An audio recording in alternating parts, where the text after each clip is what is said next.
असली स्कैम ये है। भगवान तो मैंने संदीप माहेश्वरी को बोला था, लेकिन लोगों ने कुछ और समझ लिया। डायरेक्टली शैतान मैंने किसी को नहीं बोला था, लेकिन लोगों ने कुछ और समझ लिया।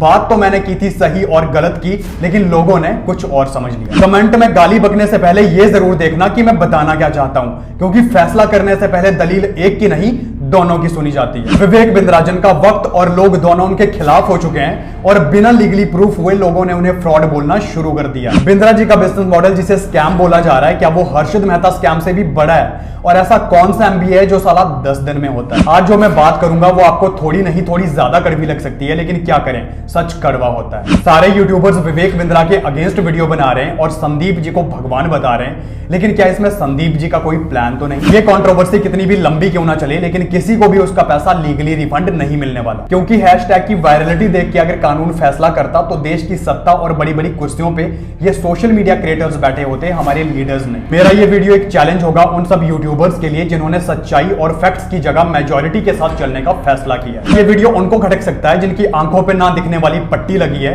और आज भी मैं बात करूंगा ना इसकी ना उसकी, सिर्फ सही और गलत की। तो आपके वक्त को बर्बाद किए बिना करते हैं वीडियो की शुरुआत। पार्ट 1, लोगों का पैसा रिफंड होगा या नहीं। संदीप सर का ये मायाजाल कुछ ऐसा है कि लोग वही देख पा रहे हैं जो उन्हें दिखाया जा रहा है। इसके बारे में पूरी डिटेल्स और फैक्ट्स के साथ बाद में बात करते हैं, लेकिन अभी बात कर लेते हैं रिफंड की। कंपनी कोई भी हो, उसकी एक रिफंड पॉलिसी होती है, और अगर आप उस रिफंड पॉलिसी के अकॉर्डिंग रिफंड मांगते हो तो आपको मिल जाता है, लेकिन अगर उसके अगेंस्ट मांगते हो तो आपको नहीं मिलता। ऐसा नहीं होगा कि संदीप सर ने बोल दिया कि वो उन सबका पैसा रिफंड करवाएंगे जिन्होंने विवेक बिंद्रा का कोर्स लिया था, क्योंकि ये उनके हाथ में नहीं है। क्योंकि अगर इतना सिंपल होता तो बड़ी बड़ी कंपनीज, होटल्स और रेस्टोरेंट्स आज सड़क पे आ जाते। क्योंकि हमें भूलना नहीं चाहिए कि हमारे देश में कुछ लोग ऐसे भी हैं जो होटल या रेस्टोरेंट में खाने के बाद अपने सर का बाल प्लेट में डाल के पैसे देने से मना कर देते हैं। जोमेटो और स्विगी अगर ये ऑफर ले आए कि आपको हमारा खाना पसंद नहीं आया तो फुल रिफंड होगा, तो ज्यादातर लोग इनके खाने को एंजॉय करने के बाद अपना पैसा वापस मांग लेंगे। बिल्कुल यही हो रहा है विवेक बिंद्रा के साथ, क्योंकि संदीप जी के भाषण के बाद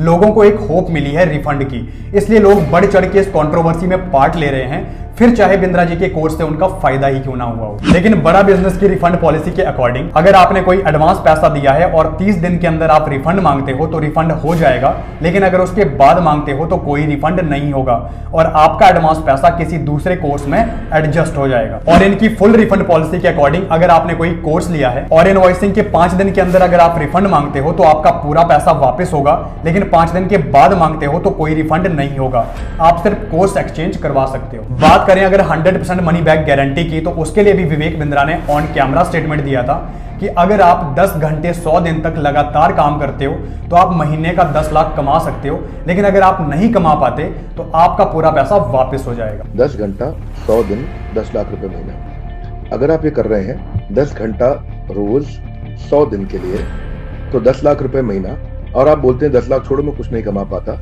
तो मैं आपको पैसे वापस कर दूंगा। आपको आपके आईबीसी के पूरे पैसे वापस कर दूंगा, 100% money back guarantee. Vivek Bindra आज भी अपनी बात पे टिके हैं। अगर आपने 10 घंटे 100 दिन तक लगातार काम किया था फिर भी 10 लाख महीना नहीं कमा पाए तो जाइए और अपना रिफंड क्लेम कीजिए, लेकिन इसमें आपको सीआरएम के थ्रू क्रॉस चेक भी किया जाएगा कि आपके डैशबोर्ड पे कितना काम हुआ था कितना नहीं। अगर आपकी स्टेटमेंट सही निकली तो आपका पूरा पैसा रिफंड हो जाएगा, लेकिन अगर नहीं निकली और अगर आपने रिफंड पॉलिसी के अगेंस्ट रिफंड मांगा तो आपको कुछ नहीं मिलेगा, फिर चाहे संदीप जी कुछ भी बोल लें उससे फर्क नहीं पड़ता। पार्ट 2, विवेक बिंद्रा के ओवर कमिटमेंट्स। पूरे सोशल मीडिया पे कुछ ऐसी वीडियोस दिखा के मैनिपुलेट किया जा रहा है जहां पे विवेक बिंद्रा ओवर कमिटमेंट्स कर रहे हैं, लेकिन अगर कॉर्पोरेट लाइफ में देखोगे तो बड़ी बड़ी कंपनियां भी अपने बिजनेस और प्रोडक्ट को प्रमोट करने के लिए ओवर कमिट करती हैं। ये कुछ मार्केटिंग हैक्स होते हैं जिनका यूज कंपनियां और बिजनेसमैन अपने बिजनेस की ग्रोथ के लिए करते हैं। एक एग्जांपल देता हूं, फेयर एंड लवली क्लेम करता है कि उनकी क्रीम 7 दिनों में गोरा निखार देगी, लेकिन आज तक आपने किसी भी ऐसी लड़की को नहीं देखा होगा जिसे फेयर एंड लवली ने 7 दिन में गोरा बना दिया हो, यहां तक कि 7 साल में भी गोरा बनाया हो। रेड बुल अपनी एड में दिखाता है red bull gives you wings, लेकिन मुझे कोई ऐसा इंसान दिखा दो रेड बुल पीने के बाद जिसके पंख उगाए हो। कोई ऐसा इंसान दिखा दो जिसने माउंटेन ड्यू पीने के बाद अपनी बाइक को एक पहाड़ से दूसरे पहाड़ पे उड़ा दिया हो। कोई नहीं मिलेगा, क्योंकि रियलिटी में ऐसा कुछ नहीं होता। इसे मार्केटिंग हैक बोलो या फिर ओवर कमिट करना, लेकिन बड़े बड़े ब्रांड अपने बिजनेस में इसका यूज करते हैं और आगे भी करते रहेंगे। तो अगर विवेक बिंद्रा का ओवर कमिट करना गलत है तो बाकी के बड़े बड़े ब्रांड्स का भी गलत है, और अगर ये ब्रांड्स भी गलत और झूठे हैं तो टारगेट विवेक बिंद्रा ही क्यों? साथ ही पूरी कंट्रोवर्सी में यह सवाल भी उठा था कि ऐसा कौन सा एमबीए है जो 10 दिन में होता है। एक बड़ी पुरानी बात है कि आधा ज्ञान हानिकारक होता है, और अभी वही हो रहा है पूरे सोशल मीडिया के ऊपर, जहां ज्ञानी तो सब बने हैं लेकिन ज्ञान किसी के पास नहीं। क्योंकि जब मैंने डीप रिसर्च की तो पता चला ये 10 डे एमबीए कोई डिग्री या डिप्लोमा प्रोग्राम नहीं है, ना ही विवेक बिंद्रा या उनकी टीम ने कहीं क्लेम किया है कि वो इस प्रोग्राम के थ्रू किसी को भी डिग्री या डिप्लोमा देंगे। 10 डे एमबीए जस्ट एक सर्टिफिकेशन प्रोग्राम है जिसका नाम बेशक 10 डे एमबीए है, लेकिन ये एमबीए वाला एमबीए बिल्कुल नहीं है। ये 10 दिनों का एक क्रैश कोर्स है जिसमें 10 दिनों तक बिजनेस ट्रेनिंग दी जाती है, और इस ट्रेनिंग में वो सीक्रेट स्ट्रैटेजीज और फॉर्मूले बताए जाते हैं जो बड़े बड़े कॉलेजेस में लाखों की फीस देने के बाद एक एमबीए स्टूडेंट सीखता है। इस 10 डे एमबीए को समझने के लिए मैंने डिसाइड किया कि मैं इसका पार्ट बन के देखूंगा। फिर 2 दिन तक मैंने इस प्रोग्राम को अटेंड भी किया। फर्स्टली मैं ये बता दूं कि मैं बीबीए ग्रेजुएट हूं और मैंने बीबीए ज्वाइन किया था ताकि मैं बिजनेस सीख सकूं। मैंने इस 3 साल की बीबीए में अटेंडेंस भी दी, असाइनमेंट्स भी बनाई, रिपोर्ट्स भी बनाई और एग्जाम भी दिए, और आज मेरे पास एक डिग्री तो है लेकिन मैं बिजनेस करना फिर भी नहीं सीखा, क्योंकि वहां मुझे सिखाया गया कि जॉब कैसे करनी है और अच्छी कंपनी में जॉब के लिए आपके पास क्या क्या स्किल्स और क्वालिटीज होनी चाहिए। मैं अपने एक्सपीरियंस से बोलूं तो इस 10 डे एमबीए को 2 दिन अटेंड करने के बाद मैं इसे मच बेटर मानता हूं अपने 3 साल की बीबीए से। और अगर बीबीए और एमबीए स्टूडेंट्स इस प्रोग्राम को अटेंड करें तो वो समझ जाएंगे कि मेरा कहने का मतलब क्या है। एक बहुत बड़े इंसान का मैंने इंटरव्यू देखा जहां पे वो बोल रहे थे कि उन्होंने विवेक बिंद्रा पे काफी रिसर्च की है और उनका ये 10 डे एमबीए इलीगल है क्योंकि वो एमएलएम है, पिरामिड स्कीम है और इसमें लोगों का पैसा डूब जाएगा। इस इंसान को पता ही नहीं है कि वो बात किसकी कर रहे थे। 10 डे एमबीए बोल के आईबीसी मॉडल की बात कर रहे थे और इसमें पैसा डूबने की बात कर रहे थे, लेकिन रियलिटी ये है कि 10 डे एमबीए तो बिल्कुल फ्री है। छोटा क्रिएटर होता तो मैं मान भी लेता, लेकिन इतने बड़े क्रिएटर का बिना प्रॉपर रिसर्च और नॉलेज के ज्ञान बांटना मुझे कुछ समझ नहीं आया। इसी को बोलते हैं कि आधा ज्ञान हानिकारक होता है। पार्ट 3, सक्सेस रेशियो ऑफ बड़ा बिजनेस। जैसा कि मैंने लास्ट वीडियो में बताया था, अगर एक कोचिंग सेंटर के 500 स्टूडेंट्स में से 5 से 10 स्टूडेंट्स का भी सिलेक्शन हो जाता है तो वो कोचिंग सेंटर खुद को सक्सेसफुल मान लेता है। वैसे ही अगर किसी यूनिवर्सिटी के 500 स्टूडेंट्स में से 15 स्टूडेंट्स का प्लेसमेंट भी 20 लाख से 1 करोड़ के बीच में होता है तो वो यूनिवर्सिटी भी खुद को सक्सेसफुल मान लेती है। संदीप सर ने यह भी बोला था कि बिंद्रा जी के कोर्स को लेने वाले लगभग 99% स्टूडेंट्स फेल हो चुके हैं, लेकिन जब मैंने रिसर्च की तो मेरे हाथ कुछ ऐसा लगा जो आप सबको दिखाना जरूरी है। यह है नेहा दिल्ली से। इन्होंने अपनी गोल्ड ज्वेलरी बेच के बिंद्रा जी के इस आईबीसी प्रोग्राम को ज्वाइन किया था और मात्र 1 साल में ही इन्होंने 50 लाख से ज्यादा का रेवेन्यू किया। यह है युवराज। एक वक्त था जब ये महीने का 15,000 भी नहीं कमा पाते थे, लेकिन इस आईबीसी प्रोग्राम से इन्होंने महीने का 2-2 लाख भी कमाया। यह है अनुज, जो एक किसान के बेटे हैं। 200 से 300 रुपए कमाने के लिए दूसरों के घर पे काम करते थे, लेकिन आईबीसी प्रोग्राम में इन्होंने 50-50 हजार महीने का कमाया। यह है नवीन, जो एक इंजीनियर थे और महीने का 20 से 25 हजार कमाते थे,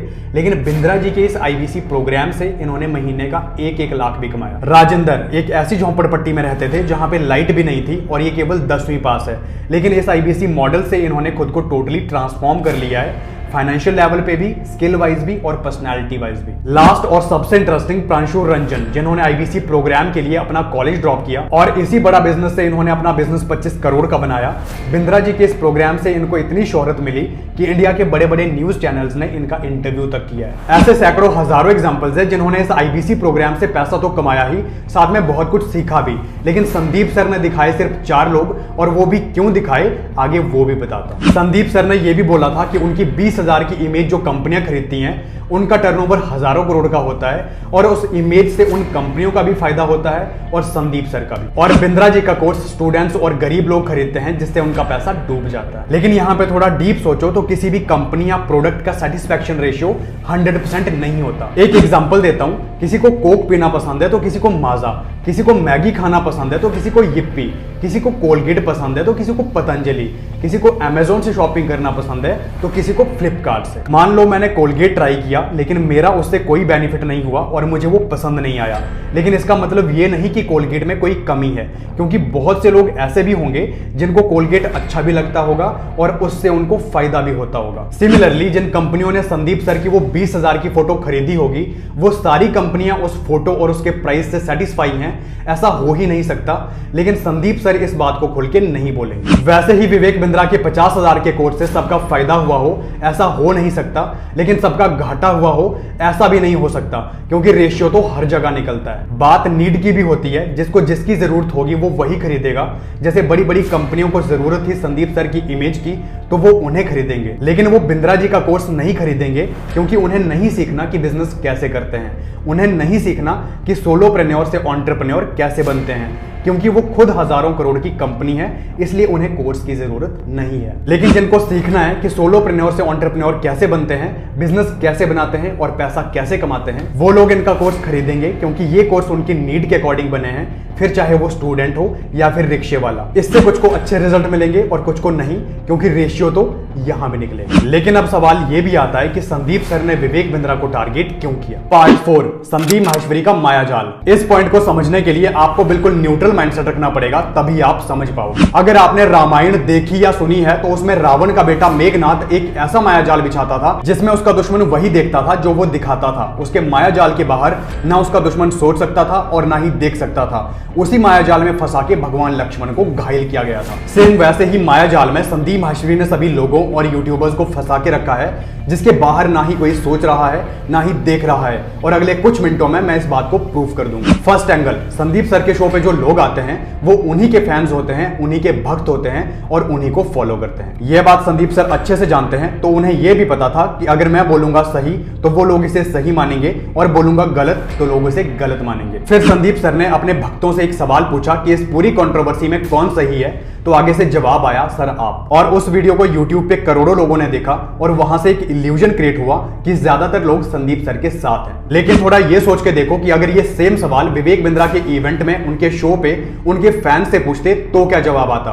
आई एम डैम श्योर कि जवाब आता विवेक बिंद्रा। सेकंड एंगल, आज के दौर में लोगों का अटेंशन बहुत कम हो चुका है, इसलिए लोग लॉन्ग वीडियो से ज्यादा शॉर्ट वीडियोस देखते हैं, पढ़ने से ज्यादा सुनना पसंद करते हैं और सुनने से ज्यादा देखना पसंद करते हैं। और ये बात संदीप सर को बहुत अच्छे से पता थी, जिसका उन्होंने भरपूर फायदा उठाया। उसमें उन्होंने डायरेक्ट सेलिंग के लॉज एक्सप्लेन किए थे और बहुत कॉन्फिडेंस से बोला था कि बिंद्रा जी का बिजनेस मॉडल स्कैम है। But I am damn sure कि ज्यादातर लोगों ने उस 13 पेज के डॉक्यूमेंट को खुद से नहीं पढ़ा होगा और ना ही क्रॉस चेक किया होगा कि बिंद्रा जी का business model direct selling laws को फॉलो करता है या नहीं। बस उनके भगवान ने जो बोल दिया वो सबने मान लिया। लेकिन आपकी जानकारी के लिए बता दूं कि जब मैंने रिसर्च की तो पता चला कि बिंद्रा जी का बिजनेस मॉडल डायरेक्ट सेलिंग की गाइडलाइंस को कंप्लीटली फॉलो करता है। बाकी कोर्ट का फैसला कुछ दिनों में आ जाएगा। थर्ड एंगल, संदीप सर ने बोला कि विवेक बिंद्रा ने उनको बार बार धमकी दी है, लेकिन अगर क्रॉस चेक करोगे तो वो पूरा वीडियो 28 मिनट का था, जिसमें उन्होंने संदीप सर को संदीप भाई भाई बोल के बात की थी और जाने मन बोल के बात की थी। उन्होंने ये भी बोला था कि वो संदीप सर की बहुत रिस्पेक्ट करते हैं।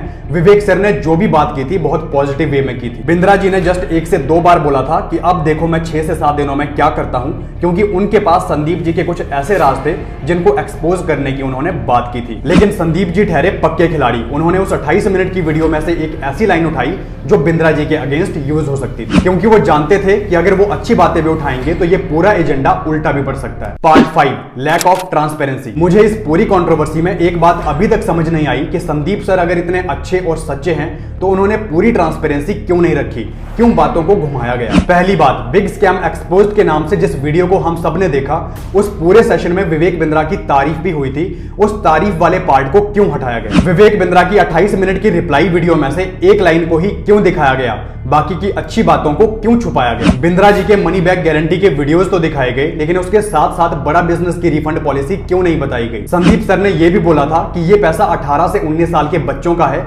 इसलिए उन्हें ज्यादा दर्द हुआ है। लेकिन थोड़ा ये सोच के देखो कि जब संदीप सर ने विवेक सर को अपने शो पे इनवाइट किया था तब भी उनका आईबीसी प्रोग्राम चल रहा था और संदीप सर को सारा पता था। और अगर इनका ये मॉडल गलत है तो उस टाइम संदीप सर का ईमान कहां था? उस टाइम उन्हें उन बच्चों के पैसों का ख्याल क्यों नहीं आया? अगर विवेक सर इतने घटिया इंसान थे तो उन्होंने उन्हें अपने शो पे इनवाइट ही क्यों किया? उस वक्त तो इन्होंने विवेक सर को बोला था कि हम बिजनेस की फील्ड में कुछ बड़ा करेंगे, इसको दोगलापन नहीं तो और क्या बोलेंगे। अभी जो इन्होंने ये सब किया है, लोगों को लग रहा है कि वो दूसरों के भले के लिए किया है, लेकिन नहीं, वो इन्होंने अपने पर्सनल बेनिफिट के लिए किया है। दूसरों के कंधों का इस्तेमाल तो सिर्फ बंदूक चलाने के लिए किया है। आप ये सोच के देखो, एक तरफ विवेक सर ने पूरी रिस्पेक्ट से बात की, संदीप भाई करके बात की, जाने मन करके बात की, आप करके बात की, और दूसरी तरफ संदीप सर ने तू तड़ाक करके उनकी मिमिक्री करते हुए उनकी बेइज्जती की। मेरे को मत डराने की कोशिश कर, बार बार तू अपनी आंखें दिखा कर। यहां से यह भी पता चलता है कि कौन ईगोइस्टिक है और कौन नहीं। मिस्टर संदीप माहेश्वरी, अपने शो पे अपने लोगों के सामने तो आप बब्बर शेर बन लिए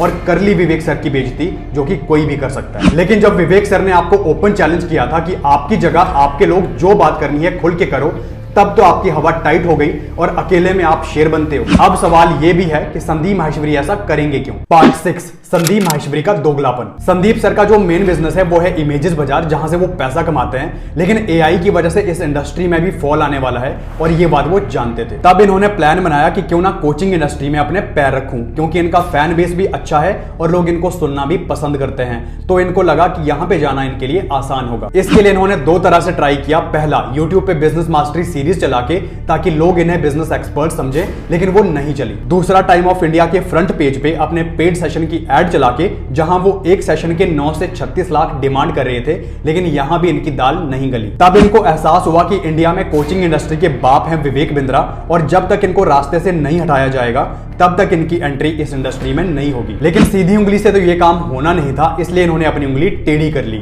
ये था इनका पूरा एजेंडा। दोगला मैंने इसलिए बोला क्योंकि एक टाइम था जब संदीप सर बोलते थे कि नेटवर्क मार्केटिंग इंडस्ट्री आपका दिमाग खोल सकती है और आपका माइंडसेट डेवलप कर सकती है, और अगर आप अच्छी कंपनी के साथ जुड़ते हो तो आप बहुत कुछ सीख सकते हो और पर्सनली ग्रो कर सकते हो। हालांकि इनका कहना यह भी था कि इनका पूरा माइंडसेट इस इंडस्ट्री से बना और इनके पूरे करियर में एमएलएम ने एक बीज का काम किया। मैंने एक multi level marketing company join करी थी। वहां पर स्टेज पे देखा लोगों को बोलते हुए, प्रेजेंटेशंस देते हुए, तो कहीं ना कहीं शायद तभी से मेरे अंदर ये डिजायर आ गया था कि मुझे भी कभी कुछ ऐसा करना है। तो ये जो अभी हो रहा है उसमें कहीं ना कहीं वो भी सीड है, और प्लस पैसे के मामले में भी दिमाग वहां से खुल गया। जैसे मैंने एक कंपनी ज्वाइन करी थी, वहां पे मेरा कुछ नहीं हुआ, लेकिन सीखने को बहुत कुछ मिला।